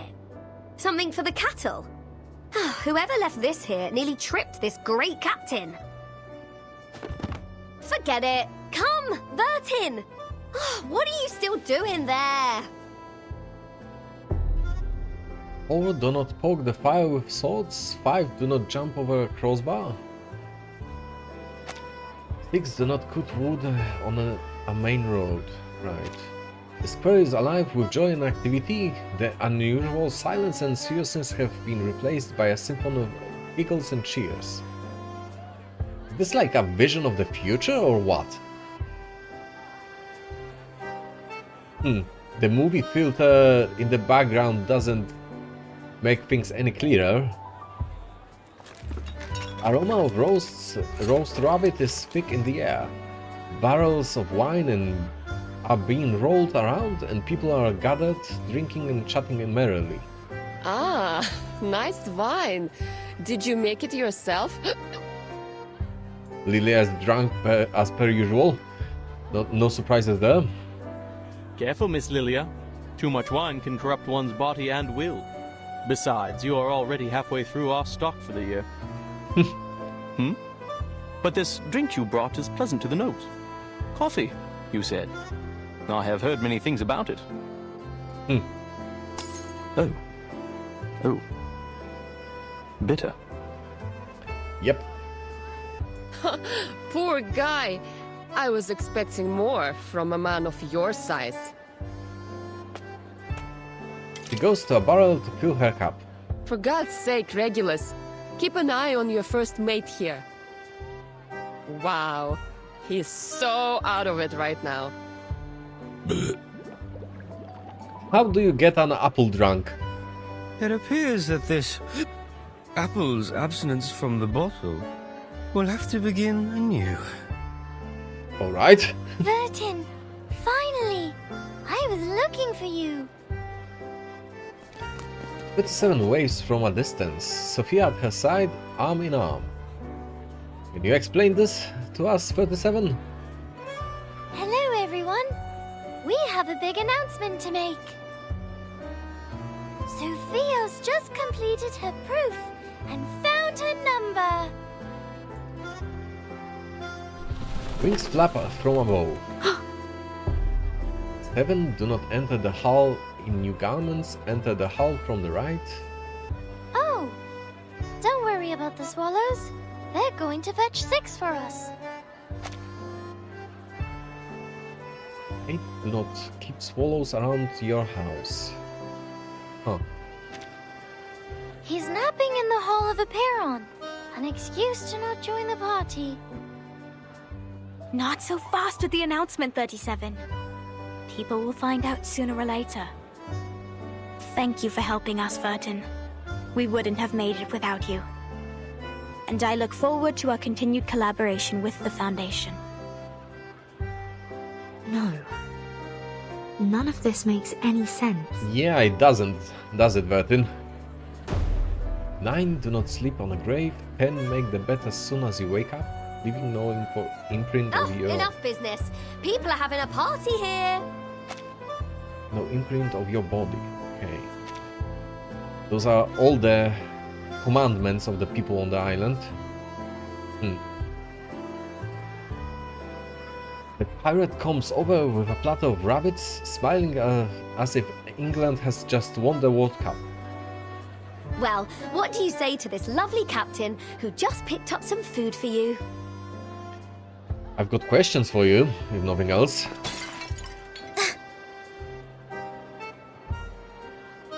They clumsily collide, knocking over the tray in Regulus's hand. My apologies, Regulus. I was too focused on linear regression formulas. Ah, that's all right. Wasn't me getting stuck in the kitchen roasting rabbits all day anyway. Unlimited supply of honeyed rabbits all day today! Regulus picks up the dirty clay plate and puts it aside. I heard Sophia is making her announcement today. I'm curious which number she will be. Care to wager on that? I'd say she's a multiple of 3. Then I'd say she is a multiple of 139. I have to admit, she has a good number. A number 100 times better than me. 6 and 210 put together. Okay. Calculating. 37 plus 6 plus 210 times 100 equals 2. Oh no. She is not 25,300. I doubt anyone could live with themselves with a number that long. Okay. A rooster crows loudly in the festive atmosphere. You haven't met before. This is a moo, my white rooster. He kneels down and gently strokes its feathers. This is Vertin. 3, do not touch a white rooster. A white rooster? So everything that is happening in this vision is against their rules. Okay. Cheers and shouts fill the air as people revel in jubilant euphoria. A Foundation employee picks up an idea from the ground. Right. An Aperion believers split a log in half on the road. The tables are filled with the chickpea salad and neatly sliced bread, while people use their swords to poke fires and keep them burning. So, like, this is all against their beliefs and rules.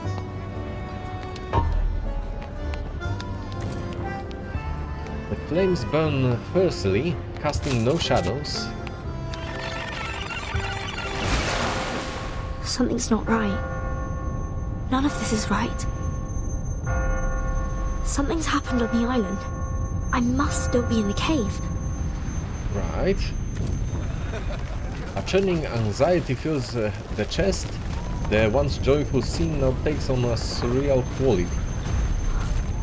I have to get out of here.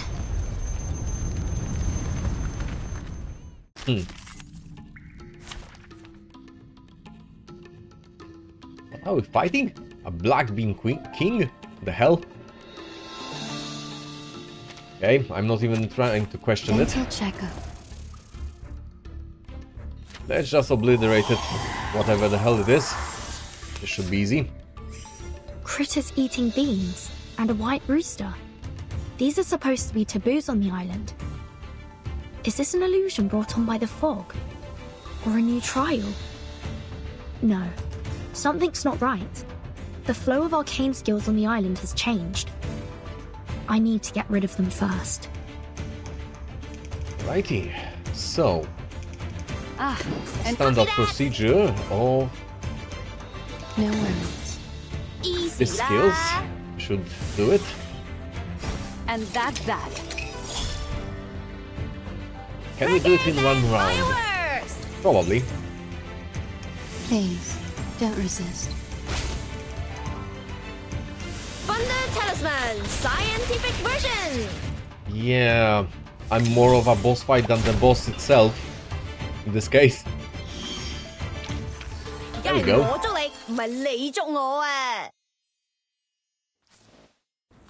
Looks like the way we came, but it's a little different. These signs, are they trying to take me somewhere? The way out, perhaps? Everything is false. Who am I? Reality exists at the intersection of shadow. Where am I going? Observe thing and you will find it. Interesting. I dwell within my form.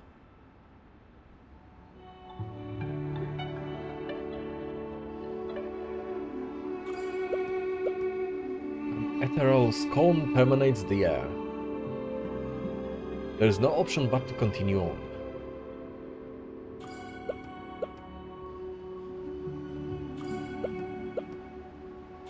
Okay. Vertin, where are you going? I made some coffee for those clever eggheads, enough to mend their broken souls after turning their backs on it for half their lives. Fancy a cuppa as well? Here you go. Right, because coffee was forbidden to them as well, because it's made out of beans. Regulus, it's a violation of their scripture. You mustn't consume any beans or bean-based products.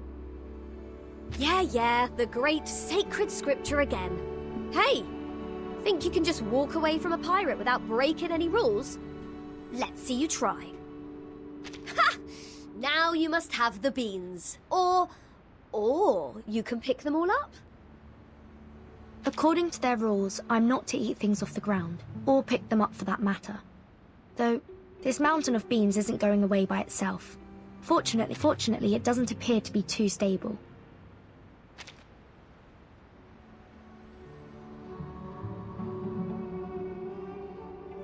Single vibration might topple this mountain of beans. Perhaps try dragging the circular node back and forth for a while.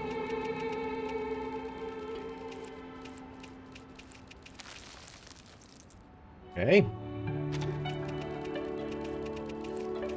Weird solution, but sure. There we go.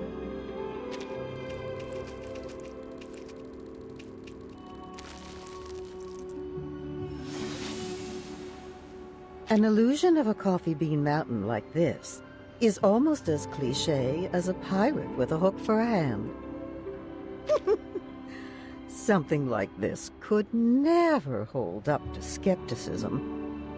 Mankind is slow in learning new ideas. They need new information to be explained in simple terms, using examples and analogies. or reduced to its most basic symbols and generalizations.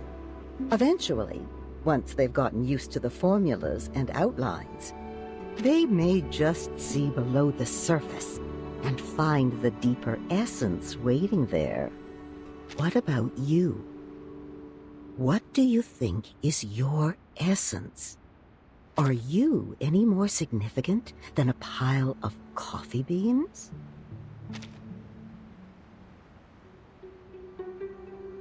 My fault. Ah, the mind, the soul. But do they really exist? A thirsty animal thinks of water and seeks out a clear spring. Hunger pangs tell the cheetah to seek its prey. The fear of isolation tells the flamingo to seek the safety of her flock. Every action we have ever taken was prompted by a natural impulse. Sparks of electric current that can be tracked, observed, predicted. Perhaps our thoughts, desires, and our minds are only the sum of these minute reactions of cause and effect. Perhaps none of us truly exist, darling. Okay. The words on the wall are aiming to confuse you. Even more of these, okay. Ignore them and follow these notes.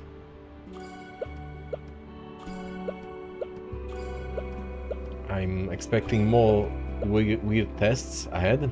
Burton! Where are you going? We're still in a meeting. You'll have to leave from the left. But I came in from the left. Why would I leave the same way I came in? Oh no! You've made a mistake. Now you must stay behind bars until you prove the four-color theorem. Be careful not to make another mistake, or you'll be thrown into the Gorgon current and confined there forever. You look worried. Don't be. We're friends. I will defend you in court. I will try my best to reduce your sentence to trisecting angles with an unmarked straight edge and a compass. I have to leave, but not from the right. There must be a way to reverse left and right.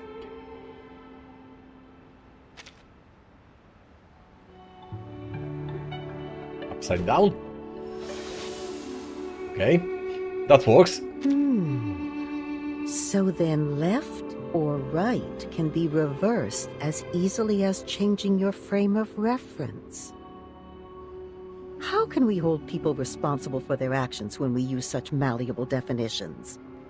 We lead our lives according to these strict rules. Rules that are always changing definitions. It's too much for this old brain of mine. Why not simplify our definitions? To learn about the world like we were kids once more. Let's begin with math. Could it be as mutable as left and right? Well, it is mutable. Could there be a hidden integer between 3 and 4? Is 1 always 1? Or is it just our frame of reference? Very much so, considering advanced mathematics.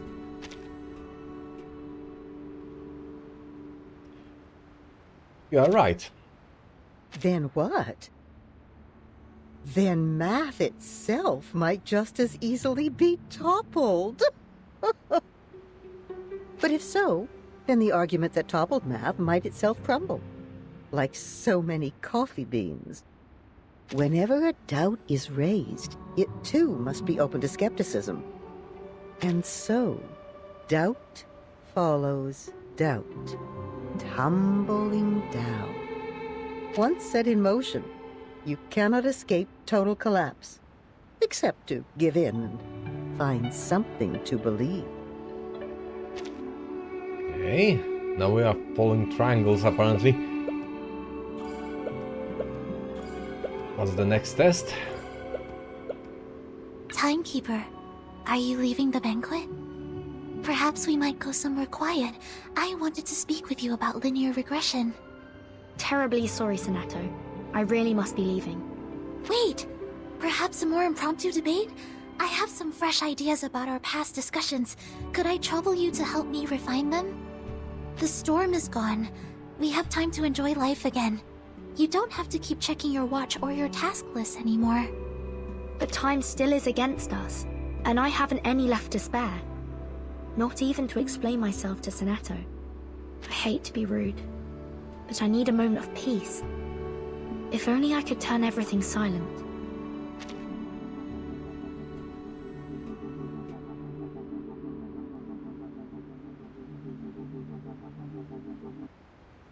Oh, okay. That turned off sound, apparently. Interesting.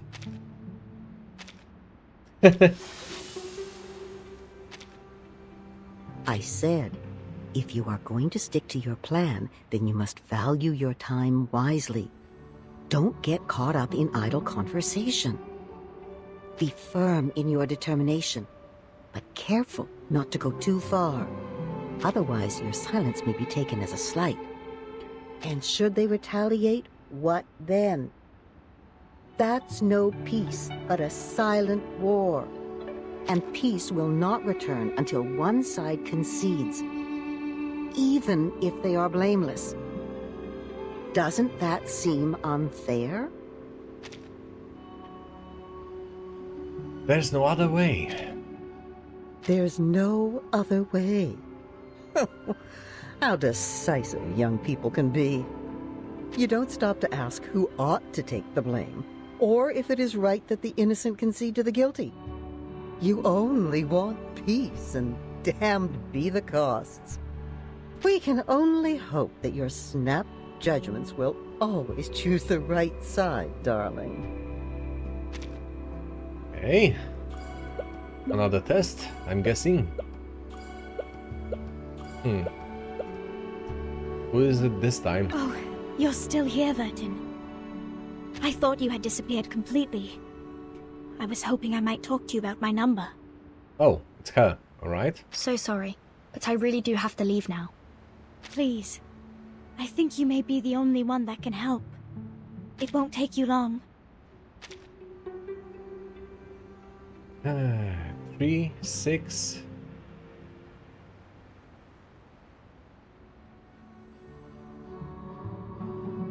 Right, okay.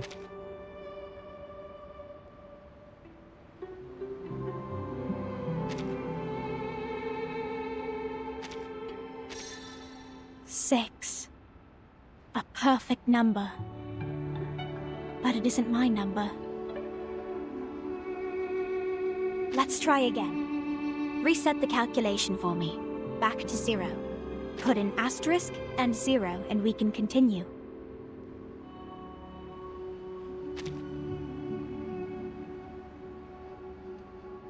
Wait.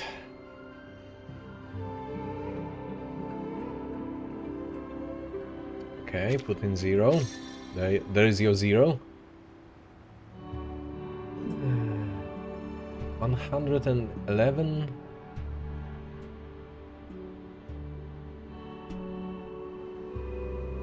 Wait, that won't be a complete number. No, it's 37. And it's also not her number. Right? No, that can't be my number either. It's far too brilliant for me. So are they pointing us toward wrong numbers on purpose? Please reset the calculation back to 0.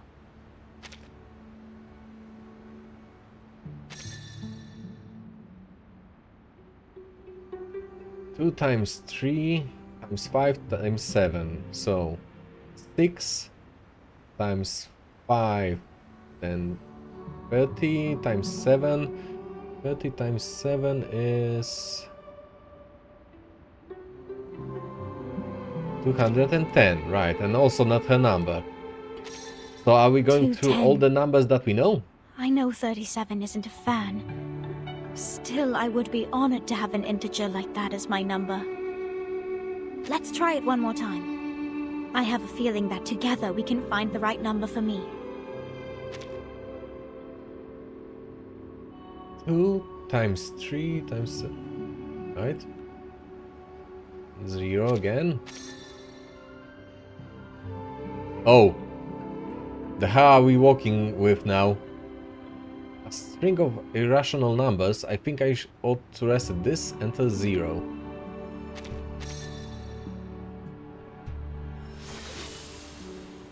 Okay. Who am I? An old question. It can't be as simple as your name. A name, after all, is only worth what meaning we give it. Bewildered by their own existence, man turns to the ultimate truth for answers. But soon enough, they come to see the truth is also beyond their ability to comprehend. That is when the fear catches up with them. So they put aside their search for truth and look for something more straightforward. A simple answer, enough to satisfy a frightened child, caught between a comforting lie and something more frightening than the truth. That might be no truth at all. Honestly, I'm mentally checking out on those metaphors and symbolism.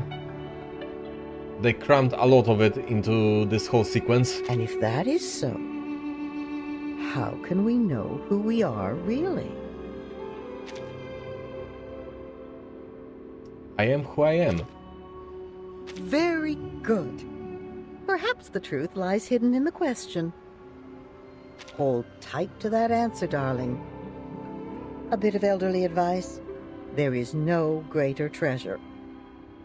One day you might be amused by this idea, when you see yourself from someone else's eyes. Hey, how long is this going to go on?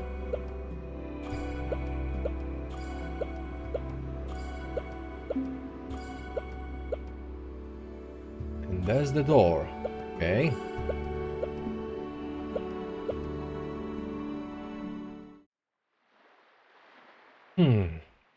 What's going to happen now? First is the circle, second is the square.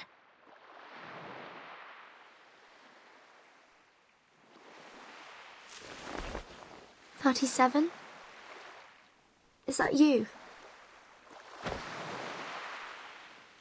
The little girl does not seem to be listening. She's completely absorbed in building her castle. Put the triangle on the triangle and the rectangle on the rectangle. Perfect, as things should be. Oh. The emanation? Disorder and chaos. This can't be. This isn't right. How ugly! How inelegant! How could this be the revelation from the patterns of the transcendental law above? How could such a terrible answer fall on my ears? I can't tell the others about this. There must be a mistake. I need proof. I have to go out there. Right, so 77 found out the answer just as her daughter did, and she didn't like what she heard, went out to the outside world to prove that answer, but returned only to be taken by the storm. Okay. Oh, hey there, Akana. Vertin, my child. I am no child of yours. Are you here to partake in sand play as well? No matter how oft we arrange them, the sight of them never grows stale. Alas, I shall destroy it. Another vision, okay.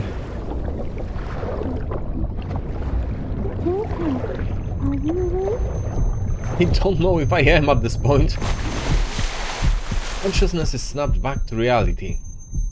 The surroundings have reverted to the rocky walls still enclosed within the cave. 37 stands with her head titled looking curious. I think I had a terrible dream. Yeah, tell me about this. Tell me about What it, did rather. you dream? Regulus claimed Six's throne and declared this the rock and roll empire of irrational numbers. She took out a jar of coffee beans and stuffed one into my mouth. Okay, that's a picture. 37 shakes her head hard, as if trying to rid her mind of the horrific scene. I'm relieved that I woke up in time, and you as well. Let's go, Vertin. We need to tell everyone the numbers. She chirps, her face lighting up with delight, finally free from the long nightmare. A beam of daylight appears from before them. The lengthy trial has finally come to an end. Do you hear that? So many people out there. Must be Sophia here to pick me up. I told her she can wait for me outside. Okay. Sophia! The girl runs happily towards the light, like a young swallow swooping out of the right. Out of the sight, excuse me. Got to catch up. Got to leave this place at once. Must share the findings here with the others. Finally, the light of the day comes into view. What is happening? A gust of wind suddenly rushes by, sending pebbles scattering across the ground. The all too familiar stench of sulfur fills the air. It is unmistakably the smoke of war. What? Oh? What the hell is happening?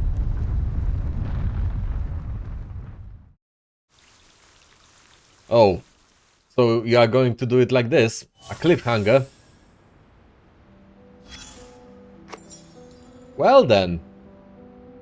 I guess we are ending today's stream for Reverse 1999 on a bit of a cliffhanger. I'm going to be thinking about this scene a lot through the weekend. I think. I'm still not clear on what the hell happened there in this cave. What happened to the island and the people. Very cryptic. But before we go, I'll make another pull on the banner and see what happens. Sure, why not? Let's decompress a little bit with some gambling after this scene. And we don't even get a 5-star out of it. How rude. So a horrible pull to end the stream. Unfortunate.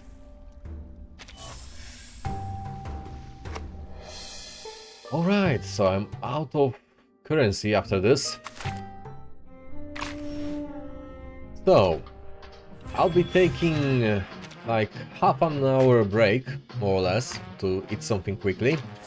And we'll be back with OG Arknights this time. Because I'm coming back to it, and I'm going to be streaming it again. So there's that. Thank you for watching, if you did.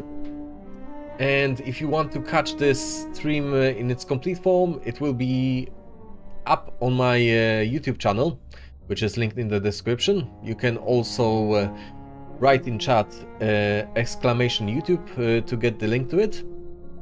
And you can catch my upcoming streams by finding my schedule on my Discord channel. It's also linked in the description, otherwise you can write exclamation Discord to get the link directly. So, that's it for now, and see you on